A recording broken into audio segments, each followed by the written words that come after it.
Okay, hi everyone. So today's topic is mind, body, and soul. As you know, it's part of the philosophy of religion content in year 12. In my experience, whenever I ask students, which is the most challenging part of the philosophy of religion course, they almost invariably tell me mind, body, and soul. It's always the first topic they want to go over because they're so scared of it. Now, it is true that there is some content in this chapter that is a little bit tricky.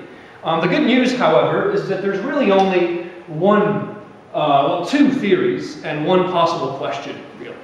It's a debate between two views about the mind, dualism on one hand and materialism on the other. And essay questions are always going to be different versions of the same question, which is, which of those two do you agree with? Are you going to go for materialism or are you going to go for dualism? Right. So the kind of question that you'll get is pretty predictable. Again, they might repackage it in different ways. For example, the question might be, the mind is nothing over and above the brain, right? Or the mind can exist apart from the body, right? So the questions sound different, but really, if you think about it, there are two versions of the same question, which is true, dualism, or materialism. So let's have a look at those two positions before we consider arguments for and against those views. So on one hand, you have dualism, which is, I would say, the more traditional view. It's probably almost certainly what the vast majority of people have believed historically. Dualism is the view that the mind is a non-physical spiritual soul. Right? So the mind is not a physical thing. That's what dualism is. It has the word dual in it, right? Because the idea is that we're made of two kinds of stuff. The physical stuff, the material stuff, and the non-physical stuff, which is where the mind is. And typically, dualists are going to say that you can survive death. What that means is, when your body disintegrates and disappears, you still exist because your soul still exists. Your soul survives your physical bodily death. That's a typical dualist view. And the great opponent of dualism, of course, historically has been materialism. The view that the mind is a physical thing. The mind is nothing over and above the physical. And so typically materialists are going to say that the mind is the brain, or maybe it's just part of the brain, right? But all are going to agree that the mind isn't some kind of soul. It's not spiritual. It's made of the same stuff as the rest of your body is made up of. So that's dualism and materialism. In terms of names, you've got the following people, right? So on one hand, you have Plato, who is a dualist. His student Aristotle was a materialist, or a kind of materialist. And by the way, this means that in an essay about ancient philosophical influences, and the chapter is all about Plato versus Aristotle, you might be able to talk about dualism and materialism, because that was a major point of contention between Plato and Aristotle. So you might, say, reserve one paragraph of your essay on the question of dualism and materialism, because it would be relevant to an essay on Aristotle and Plato. And that would be a good synoptic link, which means more marks, more 802 marks. For originality, for thinking outside of the box. So Plato on one hand, Aristotle on the other. Plato's a dualist. Another very famous dualist is Descartes. And we're going to focus on him today quite a bit, because I think his argument is the most influential argument for dualism that there is. And for a more modern view, you have Keith Ward, who's a contemporary philosopher and theologian. And then on the materialist side, you have Ryle, whose view is very similar to Aristotle's. We're going to talk about him as well. And for a more modern thinker, got Richard Dawkins. So, dualism versus materialism. What we're going to do today is we're going to look at two arguments for dualism. And we're going to look at how to evaluate them. And once we've done that, we'll look at two arguments for materialism and look at how to evaluate them. First of all, Descartes' argument. So Descartes was a 17th century philosopher who put forward an argument for dualism. Now, most philosophers nowadays are materialism, but as someone who is studying philosophy, contemporary philosophy, I can tell you that Descartes' argument is taken seriously nowadays, even by materialists. So entire books are written about the mind-body problem and about ways to answer Cartesian arguments. Now, of course, Descartes' argument has been repackaged. The versions of it that are discussed today are more modern, right? But it's the same idea, really. Even if sort of Descartes' original formulation has been transformed in various ways, but it's still the same idea. So Descartes' argument is extremely influential, and it's taken seriously. And it's really quite a simple argument. It goes something like this. This is the easiest way of reconstructing it that I've been able to figure out. So Descartes asks you to imagine your mind without your body. As it happens, we can all do this, right? We can all think of ourselves as existing outside of our body. We can all think, just do it right now, right? You can think of your mind existing as a kind of ghost, floating outside of your body. You can think of your body disappearing, but you still existing in the form of a disembodied soul. This is something that we're all capable of imagining. We can imagine ourselves as, our mind, as existing separately from our body. And he's going to conclude from this that the body and the mind must be separate things, and that the mind cannot be identical to the body, or even identical to part of the body, like the brain. The mind cannot be identical to any part of the body, according to Descartes, because we can imagine our mind to exist apart from our body, without our body. Now you might think that's a little bit strange. How do you go from one to the other? How do you go from, I can imagine one without the other, to, they are not the same thing? Well, you can think of it like this. So, think of H2O and water, right? So as you know, H2O just is water. H2O and water are identical. That's why I put an identical sign here. And because they're identical, it's impossible to think of one without the other. It's impossible to conceive of a glass of water that doesn't contain any H2O in it, right? Because water just is H2O. So you cannot imagine this without that. Secondly, think of bachelor and unmarried man. So as you know, a bachelor just is an unmarried man, right? And again, it's impossible to imagine a bachelor who is married, or a bachelor who is not a man, right? Anyone who tells you that they can imagine this probably just don't understand what a bachelor is. A bachelor just is an unmarried man. You can't imagine this without that. So there seems to be a bit of a pattern here, right? Whenever you have two things and they're identical, it seems impossible to think of one without the other, to imagine one existing without the other. Hang on a minute. What about the mind and the brain, the mind and the body? As we've seen, it's perfectly possible to imagine one without the other. But the consequence of this seems to be that they can't be identical, that the mind and the brain cannot be the same thing, because you can easily imagine your mind to exist without your brain. So they cannot be identical, right? And that's how Descartes is going to finish his argument. Because you can imagine the mind without the body, or the brain, unlike in the case of water and H2O, or in the case of bachelors and unmarried men, the mind cannot be identical to the body or to any part of the body. So it's quite a straightforward argument. It's very intuitive, and once again, it's been extremely influential in the literature. So let's think of ways to answer Descartes. Right? So if you're going to write about Descartes in your essay, which I think you should because it's such an important argument for dualism, it's hard to talk about the mind and the body without even mentioning Descartes. So if you are going to talk about Descartes, you need to be able to evaluate Descartes. Here's how you might answer his argument. So one thing you can say, and one thing that's very intuitive, it's almost like a knee-jerk reaction to Descartes, is to say this. Well, look, it's true that maybe we can think of our mind existing without our body, or our mind existing without our brain. But in practice, it's not actually possible. When you really think about it, you realize that the mind and the body can't really exist separately. Descartes seems to assume that because the mind and the body can be thought of as separate, you can conceive of them separately, then they can exist without the other. Well, you can have one without the other. But if you really think about it, it's not possible. And I put this picture right here. It's the difference between a healthy brain and an Alzheimer's brain. As you know, Alzheimer's is a disease that leads to memory loss, right? And as you can see right there, well, hopefully you can see, right?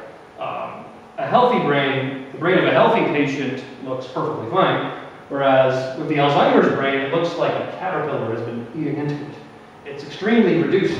It looks damaged, right? Because it is damaged. So brain damage leads to mind damage, which strongly suggests, in fact proves, that the mind is dependent on the brain. You can't really have a mind without a brain. And that seems to go against Descartes' claim, right? Because Descartes seems to assume that you can't have one without the other. But when you look at our science, well, actually no. You need to have one. You need to have the brain in order to have the mind, because the mind depends on the brain.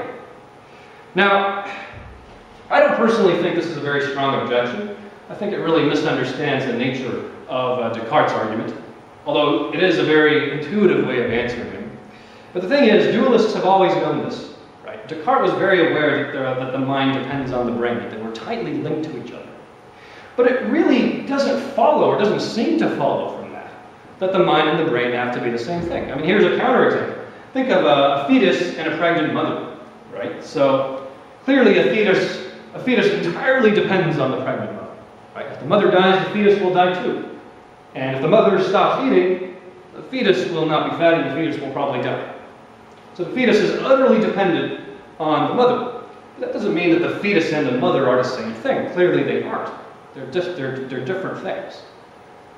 And likewise with the mind and the brain. Even if it's true that in practice, the mind can't really exist without the brain unless we develop some kind of futuristic technology, it just doesn't follow from that the mind is the brain. Hi, sir.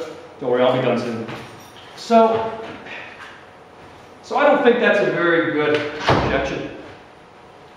A better objection is this one. So that's to say that imagination is not a very reliable faculty, right? So it might be possible for us to imagine that the mind and the brain, it's possible for us to imagine the mind as existing separately from the brain.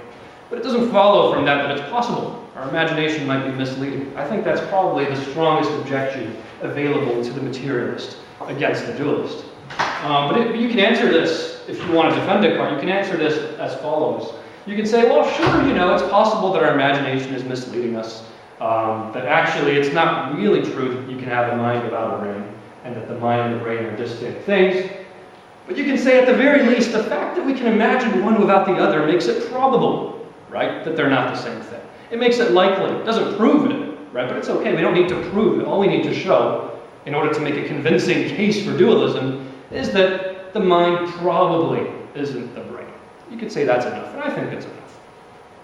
So moving on to another argument from dualism, Keith Ward's argument, which you'll find in the textbook. And it goes something like this. It's also quite an intuitive argument, right? So a lot of people think, including Keith Ward, think that if we don't have a spiritual, non-physical soul, then we're no different to plants and animals, right? We're not special. We're just like bags of chemicals, which I think is what the expression that Keith Ward uses, right? But surely we are special. Surely we have special dignity. Think of our concept of human rights, right? Just by virtue of being human, you have the right to a fair trial, you have the right not to be tortured, the right to freedom of speech, and the right to freedom of conscience, and so forth. So surely we do have special dignity. But if we don't have a soul, says Keith Ward, then we don't, right? If we don't have a soul, we're no different to animals and plants. But our entire moral system depends on this idea that we are special. Human beings are worthy of special respect, right? So Keith Ward's going to conclude that we must have a soul. Because if we don't have special dignity. But we do have special dignity, right? So we must have a soul. That's Keith Ward's argument. At least one reconstruction of Keith Ward's argument. And a lot of people seem to think that way. Now, in terms of objections, one way to object against Keith Ward is to say this. Is to say, yes, we do have special dignity. We do have special worth. However, it's not because of a non-physical soul. It has nothing to do with that, right? So people like Aristotle, who's a materialist, they're going to say, well, human beings are special. But what makes us special is that we're rational. We have a capacity to reason. We're not instinctive like animals and plants. We can think about things. We can reflect. That's what makes us special. It has nothing to do with spiritual souls, right? So we can have special dignity even if we don't have a spiritual soul, even if materialism is true. So I think that's quite an interesting response. One way to answer it, though, if you want to side with the dualists, is to say, well, this seems to exclude babies and the mentally ill, right? Because babies aren't rational, right? And the mentally ill aren't rational either. But are we really saying that babies and the mentally ill don't have special dignity, that they don't have rights, that they're just like animals and plants? That seems like a crazy thing to say. It seems deeply immoral. But Aristotle's view seems to imply this, right? So we can't, so the answer here would say that our specialness, our uniqueness can't rest on our capacity to reason. It has to rest on something else. And the dualist is going to say it rests on the fact that we have a soul. So that's it for Keith Ward's argument. Let's look at materialist arguments now. So Aristotle and Ryle have a very similar argument. So it's not really a good idea to talk about them in separate paragraphs. It makes more sense to talk about them both in one paragraph, in one go. Right? And what people like, what they're going to say is this. They're going to say, well, the mind really, when you think about it, isn't a thing on top of our body. Our mind is just the way our body functions, right? Another way of putting this is to say that the mind is really just the way the body behaves, right? That's what's called behaviorism. So Ryle is a behaviorist, or at least he's considered to be a behaviorist. And Aristotle gives us an analogy. He talks about an axe, right? So an axe is made up of wood and a bit of metal at the top, right? If it's a good axe. And the axe can chop. It has the capacity to chop. It's able to chop. But surely the axe's capacity to chop isn't something on top of the wood and the metal. It's just what axes do. It's what they're capable of doing, right? Similarly, Aristotle is going to say that the mind is just our capacity to reason. It's our ability to reason. It's not something over and above the body. And Ryle is going to give a very similar analogy. He's going to talk about a football team. Or I think it was a cricket team, but it doesn't really matter, right? So he's going to say, look, when we say that a team has team spirit, we're not really talking about some kind of special spirit over and above the team. When we say that this team has team spirit, we mean that the team players play in a certain way. The team functions in a certain way. They all support each other, right? They're there for each other. But that's just the way the team works, right? It's not a special spirit on top of the team. So that's the kind of Aristotle/Ryle argument. Here's one way to deal with it. Probably the most popular way of dealing with arguments like Ryle's and Aristotle's. Now, I don't know if you enjoy science fiction, right? But if you do, you've probably seen, chances are you've seen films like Ex Machina, right? So science fiction films where the world is populated by androids, robots, who behave exactly like us, right? Who function exactly in the way that we function, okay? But it's not clear that these androids are persons, because it's not clear that they have consciousness. So, dualist philosophers, by the way, David Chalmers is a dualist, but he's not a theist, he's an atheist, so it's actually possible to not believe in God and yet still believe in dualism. That's just an interesting fact. Anyway, David Chalmers is an Australian dualist philosopher, and this is what he argues against people like Aristotle and Ryle. He says, in principle, it's possible to have an android, a perfect robot, right, that behaves exactly like us, functions exactly like us, but doesn't have consciousness, doesn't think or feel anything. They just behave the way we behave. But if that's true, says Chalmers, then the mind can't just be the way the body functions. It can't just be the way we behave, right? Because we have in front of us, conceivably, we might have robots that behave and function exactly like us, but they don't have a mind. So clearly, mind can't be identical to how we function or how we behave, right? So that's Chalmers' argument. It's sometimes known as the zombie argument, but I don't find that very helpful because in most movies, zombies don't behave like us at all. Whereas androids, like the one in Ex Machina, they do behave very similarly to us. And yet, we're told they don't have consciousness. Now, one way to answer this is to say, look, maybe that's just not possible. I mean, have you built a robot that can behave exactly like us but doesn't have consciousness? Have you done it? No, nobody's done it, right? So maybe it's just a little unhelpful to speculate, right, about what people can do, right? It might be imaginable, again, the issue of imagination, how reliable is it? It might be imaginable to have an android that behaves exactly like us but doesn't have consciousness, right? But is that actually possible? Is that something that could happen in the world? That's for you to think about. So that's it for the Aristotle-Ryle argument. The other materialist argument that I want to talk about is the causal argument for materialism. Now, I don't know how old this argument is, but it goes at least as far back as the 17th century, to Elizabeth of Bohemia. Right. So Descartes and Elizabeth of Bohemia had a little correspondence thing going on, and Descartes was trying to convince Elizabeth of dualism, to be a dualist, but Elizabeth wasn't 100% convinced. And here's what her main problem was. And it's been picked up by modern materialist philosophers as well. So we can all agree that the mind has physical effects, right? So for example, when I experience the desire to have coffee, that's going to cause me to move across the room and grab a coffee, right? So the mind causes physical behavior. So the mind has physical effects. But hang on a minute. If dualism is true, then the mind is a non-physical thing, a kind of ghosts, a kind of spirit. But how on earth does a non-physical ghost have physical effects? I mean, we know how physical things causally interact with one another. I mean, think of snooker balls, right? We have no idea of how a spiritual, ghost-like substance could have physical effects, right? It just seems impossible. It seems impossible for a non-physical thing to cause physical behavior. So, materialists are going to conclude that the mind has to be physical. Because the mind has physical effects, behavior, the mind has to be a physical thing. So that's the causal argument. It's also quite a popular argument nowadays. Here's an objection to the causal argument.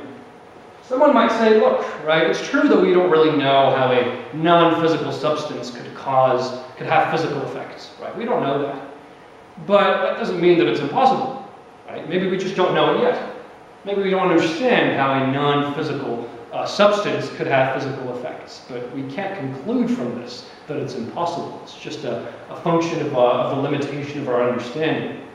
So that would be, I think, an acceptable answer to the causal argument. But if you want to be on the materialist side here, here's where you can say, well, sure, it's true that in principle, maybe it's possible, but we just don't understand it yet. But until the dualist has given us an explanation as to how that works, we can just assume that the mind is physical.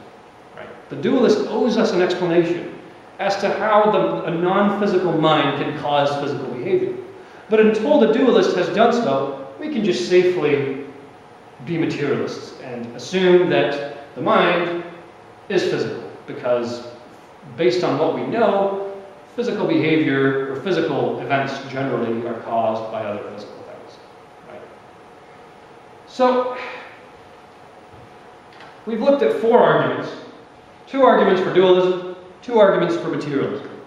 I'd say if you understand all of this, that gives you more than enough to write a very solid dualism, materialism essay, a very solid essay on mind, body, and soul. So really, it's not that difficult. Once again, the question is always going to be the same.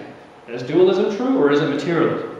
It's not going to be phrased quite like that, but it really is that question all the time.